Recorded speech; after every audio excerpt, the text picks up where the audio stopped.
boleh tanya bang, kenapa nolak vaksin bang? Sekarang gini, logikanya ya Bill Gates Jahanam itu dia bukan ahli kesehatan, ya kan, bukan pakar kesehatan, dan juga bukan ahli IT, dia cuma beli, dia pebisnis. Udah?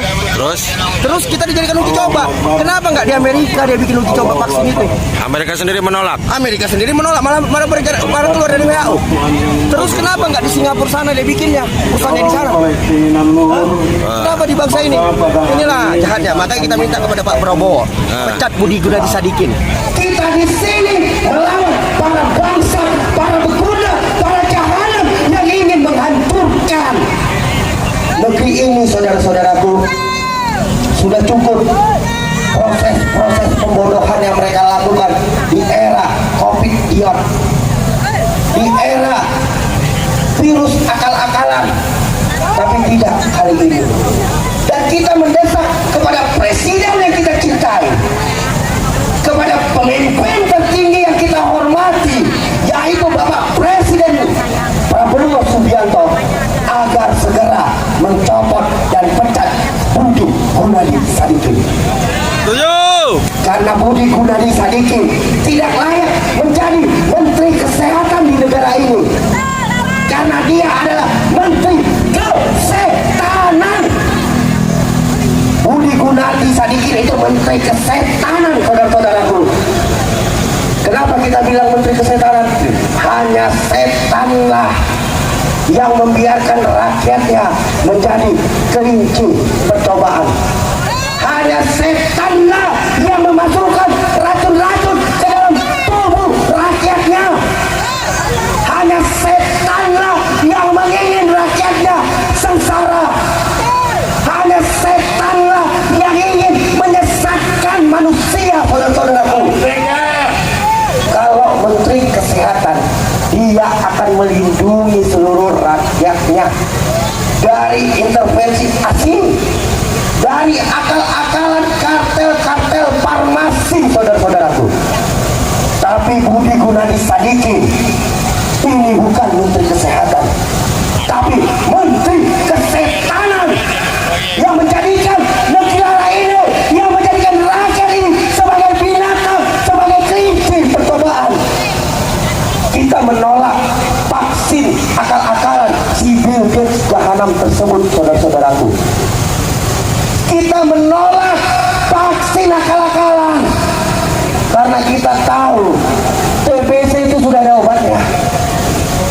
Ya, coba dengar statement Ibu Siti Fadilah, mantan Menteri Kesehatan. Bahkan yang jadi pertanyaan kita, kenapa tidak di Amerika sana, di negara asal Bill Gates yang dijadikan kelinci percobaan? Kenapa tidak di Singapura sana, di tempat perusahaan Bill Gates yang dijadikan kelinci percobaan? Kenapa harus di bangsa ini?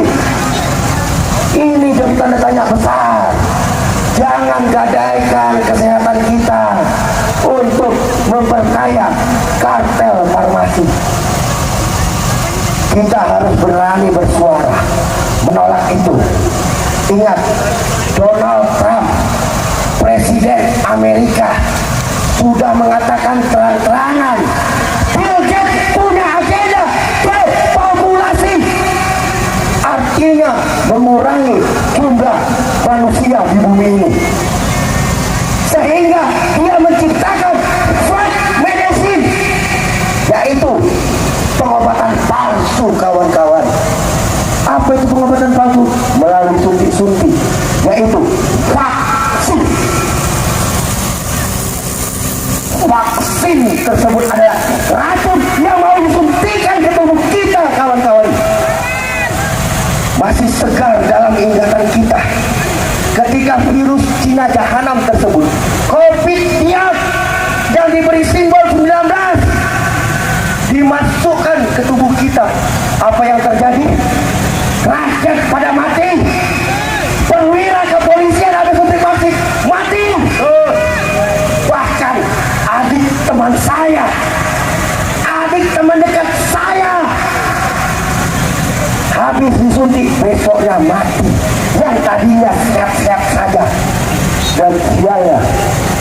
Tak satu pun pejabat di negeri ini yang bertanggung jawab atas kematian rakyat, saudara-saudaraku.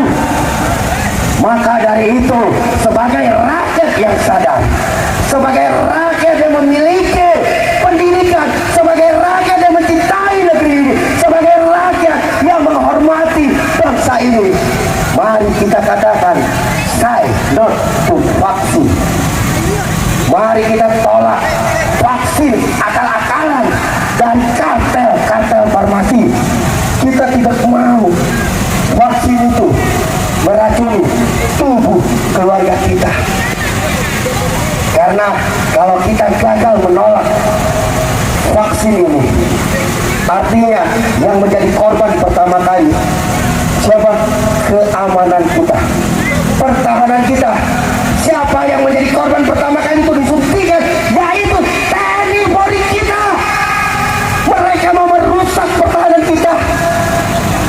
Dulu perangnya sudah kuno, pakai senjata, sekarang pakai biokimia. Apa itu biokimia? Bisa jadi pakai vaksin.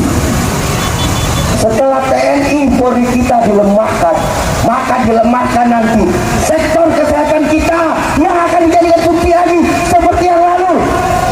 Yang lalu pertama kali disuntik TNI Polri, setelah itu kesehatan nakes, setelah itu ASN, baru giliran rakyat. Artinya mau dilumpuhkan bangsa ini. Maka kita harus berdaulat secara ekonomi, politik, dan juga kesehatan. Bangsa kita harus punya kedaulatan. Bangsa kita harus punya kedaulatan, terutama di sektor kesehatan, saudara-saudaraku. Jangan pernah takut melawan. Jangan pernah takut untuk bersuara. Dan jangan pernah takut dengan intimidasi apapun. Karena saya sudah mengalami itu. Berkali-kali saya diancam. Bahkan saya dipukuli gigi ompong, kepala pecah demi bersuara hak rakyat. Tapi itu bukan kita mundur. Bukan itu membuat kita takut, justru semakin menggila, semakin nekat. Karena apa? Karena hidup hanya sekali. Hidup hanya sekali, setelah itu mati. Kita hidup untuk menunggu mati.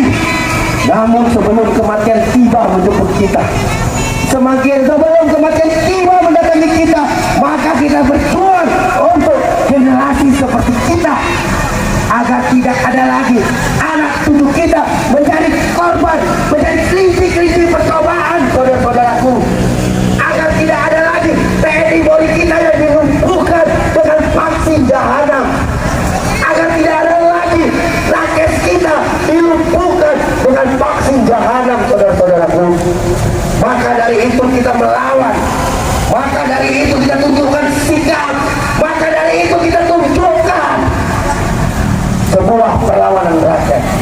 Hari ini kita tidak menentang Prabowo, kita tidak melawan Prabowo, tapi kita berharap kepada presiden yang kita cintai, Bapak Prabowo Subianto, untuk menolak akal-akalan vaksin ini. Kita minta kepada Pak Prabowo segera mencopot Budi Gunadi Sadikin Ganti Menkes. karena dia adalah Menteri Kesehatan. Kami tidak butuh Menteri Kesehatan. Yang kami butuhkan adalah Menteri Kesehatan. Makanya kami melawan agar Prabowo copot Budi Gunadi Sadikin dan tangkap dia.